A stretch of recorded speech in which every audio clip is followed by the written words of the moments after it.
قال ألقها يا موسى. He said, "Cast it down, O Moses." فألقاها فإذا هي حية تسعى.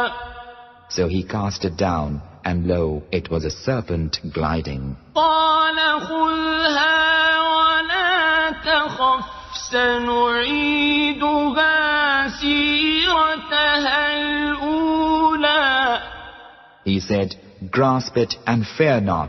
We shall return it to its former state." فرمایا کہ موسیٰ اسے زمین پر ڈال دو، تو انہوں نے اس کو ڈال دیا اور وہ یکا یک سانپ بن کر دوڑنے لگا۔ فرمایا کہ اسے پکڑ لو اور ڈرنا مت، ہم اس کو ابھی اس کی پہلی حالت پر لوٹا دیں گے۔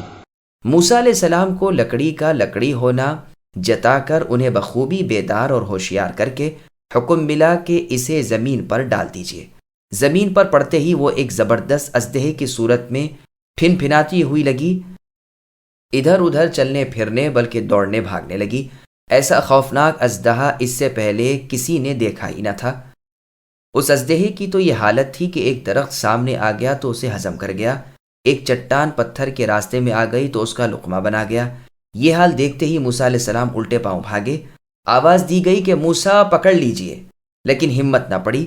پھر فرمایا موسیٰ ڈریے نہیں، پکڑ لیجئے۔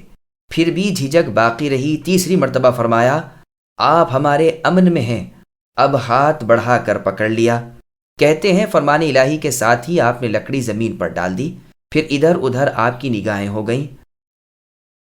اب یہ نظر ڈالی بجائے لکڑی کے ایک خوفناک اژدہا دکھائی دیا جو اس طرح چل پھر رہا ہے جیسے کسی کی جستجو ہو۔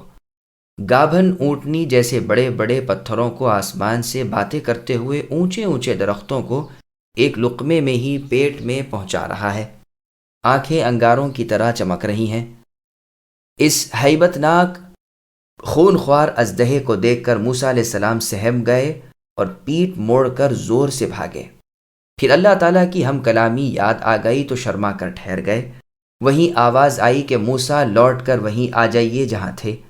آپ لوٹے لیکن نہایت خوف زدہ تھے، تو حکم ہوا کہ اپنے داہنے ہاتھ سے اسے تھام لیجئے، کچھ بھی خوف نہ کیجیے، ہم اسے اس کی اسی اگلی حالت میں لوٹا دیں گے۔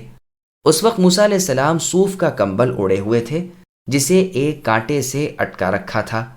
آپ نے اسی کمبل کو اپنے ہاتھ پر لپیٹ کر اس ہیبت ناک اژدہے کو پکڑنا چاہا۔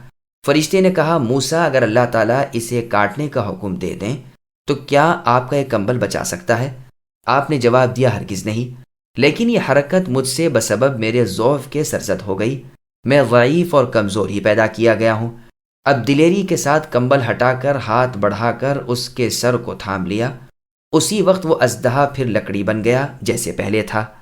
اس وقت جب کہ آپ اس گھاٹی پر چڑھ رہے تھے اور آپ کے ہاتھ میں لکڑی تھی جس پر ٹیک لگائے ہوئے تھے، اسی حال میں آپ نے پہلے دیکھا تھا، اسی حالت پر اب ہاتھ میں بصورت عصا موجود تھا۔